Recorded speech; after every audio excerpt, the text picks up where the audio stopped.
कल यानी कि 18 अक्टूबर को झारखंड के दृष्टिकोण से मुख्यमंत्री हेमंत सोरेन और ईडी के दृष्टिकोण से काफ़ी महत्वपूर्ण होने वाला है, क्योंकि कल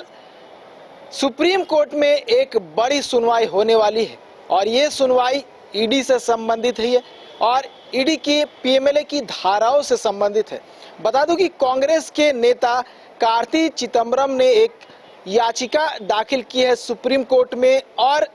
पीएमएलए की शक्तियों को कहीं ना कहीं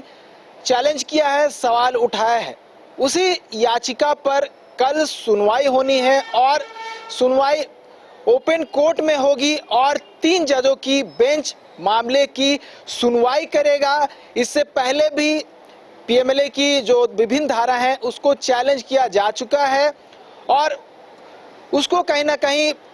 सुप्रीम कोर्ट ने वैध ठहराया था। 2022 में एक वर्डिक्ट आया था और विजय मदन लाल चौधरी की याचिका दाखिल की गई थी, विजय मदन लाल चौधरी की ओर से। उस याचिका में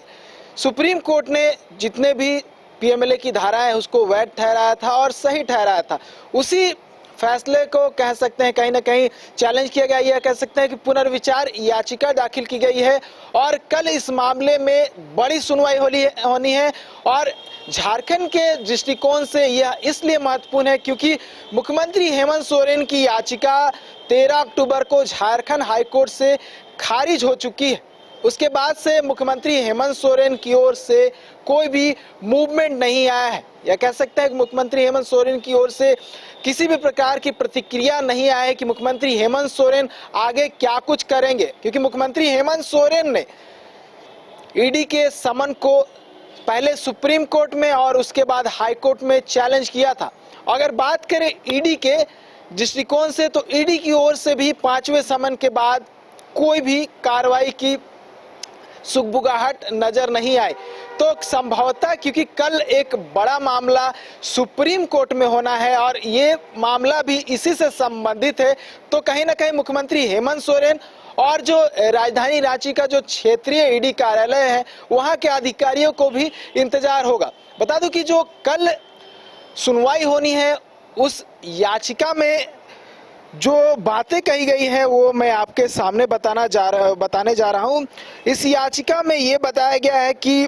पीएमएलए के तहत अभी तक सिर्फ 9 लोगों को ही दोषी करार दिया गया है, जबकि 1700 रेड पूरे देश भर में हो चुके हैं। ये जो है याचिका में इंक्लूड की गई है इन बातों को। उसके साथ साथ जो छानबीन हुई है उनकी संख्या बताई गई है 1569 और पीएमएलए के जो तमाम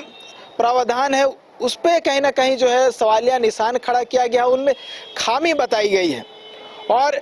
इन्फोर्समेंट केस रिपोर्ट यानी कि जो इन्फोर्समेंट जिसको हम ECIR कह सकते हैं कि कॉपी को आरोपी को गिरफ्तारी के वक्त शेयर नहीं की जाती, उस पर भी सवाल खड़ा किया गया है।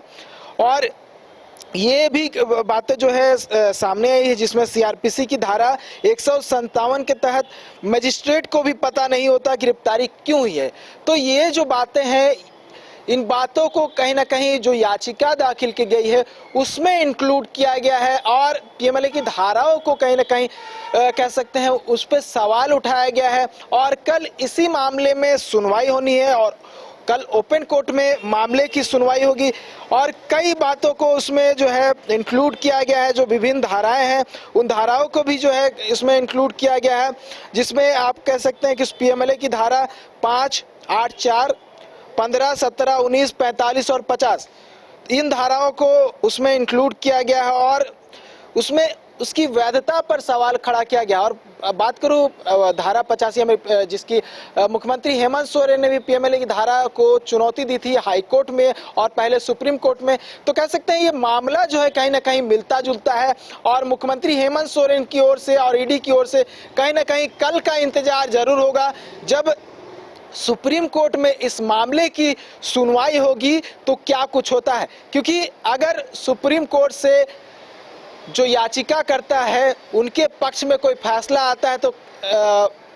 वाजिब सी बात है कि मुख्यमंत्री हेमंत सोरेन को भी कहीं ना कहीं राहत मिलेगी। अगर सुप्रीम कोर्ट से याचिकाकर्ता कि जो दलील है, जो याचिका है, वो खारिज हो जाती है, तो कहीं ना कहीं ईडी की ओर से हमें आने वाले समय में बड़ी कार्रवाई देखने को मिल सकती है। तो सब कुछ कल के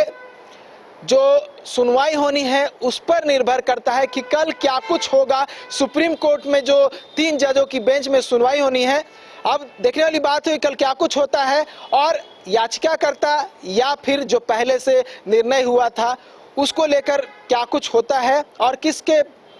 हक में फैसला आता है और क्या कुछ निर्देश सुप्रीम कोर्ट से आता है। इस बाइस्कोप के लिए कानून विकास के साथ नीरज कुमार।